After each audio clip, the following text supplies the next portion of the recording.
Hello කවුද මේ? අම්මේ මේ මම පුතා. ඇයි පුතේ? මොකද මේ මෙච්චර රැ වෙලා? අනිත් එක දන්නේ නැති නම්බරයකින්. අම්මේ මේ අහන්න මං එළියේ ඉන්නේ. මට හදිසි සල්ලි වගේක් ඕනේ. මේ දැම්ම රුපියල් 55ක් කියවන්න. කාටවත් කියන්න එපා. මං ඔයාලට සල්ලි දාන්න account number එක එවන්නම්. හා ඇයි මගේ පුතේ? ඔයාට කරදරයක් වද්ද? පැහැදිලි කරන්න වෙලාවක් නැහැ අම්මේ. දැන් සල්ලි දාන්නකෝ මං පස්සේ ගන්නම්.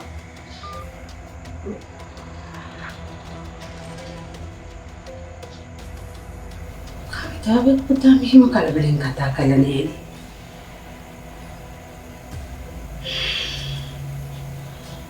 අනිත් එක මෙයා මට හැමදේම කියනවනේ.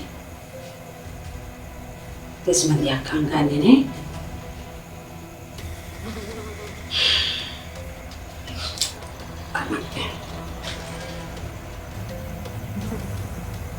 කාගෙද මේ කවුනම් මේක?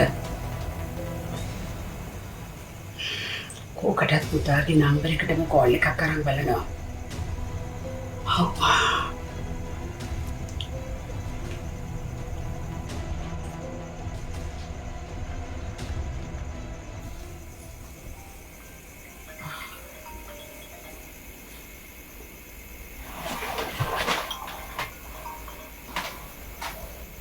අම්මේ එමෙච්චර රැ වෙලා මොකද හදිසියක්ද?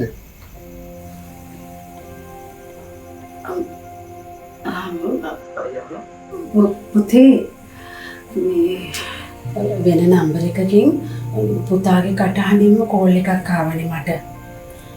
ඒ ළමයා පුතේ මේ මගෙන් සල්ලි ඉල්ලුවා රුපියල් 50000ක්. අම්මා සල්ලි දැම්මද ඒකට? නෑ මං තාම යන්නේ නෑ. බය වෙන්න එපා අම්මා. මම පරිස්සමින් ඉන්නවා. අම්මා මට ඒ නම්බර එක ගන්නකො. හා මගේ පුතේ.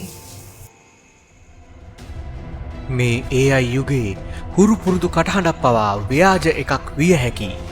ඒ නිසා විශේෂයෙන්ම හදිසි බවක් හඟවන ඉල්ලීම්වලදී හැම විටම එහි සත්‍ය අසත්‍ය බව තහවුරු කරගන්න. සයිබර් හිංසනයක්ද? සයිබර් අපරාධයක්ද? කතා කරන්න අපිට. අපි ඉන්නවා ඔබේ සහයට. හිතවතී සයිබර් අවකාශයේ ඔබේ යෙහෙලියයි.